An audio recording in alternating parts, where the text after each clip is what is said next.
Alright, since I'm still procrastinating on what to quilt on this quilt, I thought I'd share with you guys how I did the giant arcs on the quilt I just did for To the Pink, the one with the snakes. The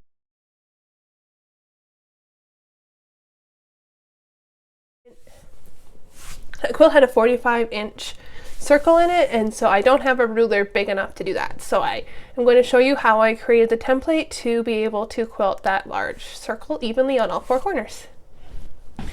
Alright, let's try this again because I did the whole video last time and then realized I wasn't recording. So what we're going to take is I have a large piece of paper.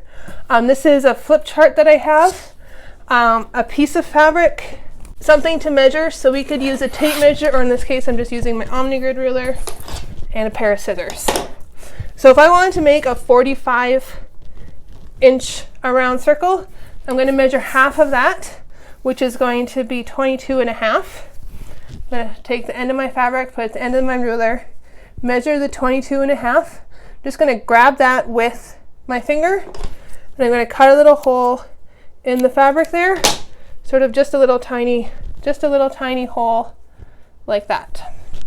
I'm going to take my marker, I'm going to stick the marker through that hole.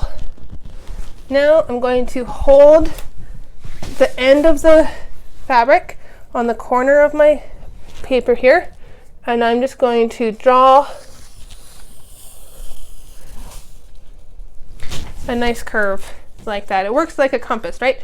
So I want to make sure I'm pulling this nice and tight, and I'm also trying to keep my fabric as low down on my pen as I can. That's going to help through the angle from changing. So I want the pen low, the fabric low on the pen, right in the corner. I'm just going to sort of pull as tight as I can and draw that circle. Now I'm just going to cut out along that curve.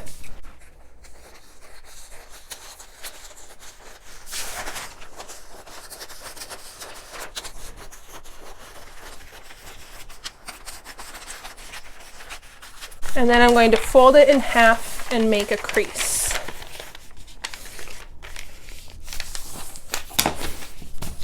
What that crease does is it's going to give me something to line up the middle of it there.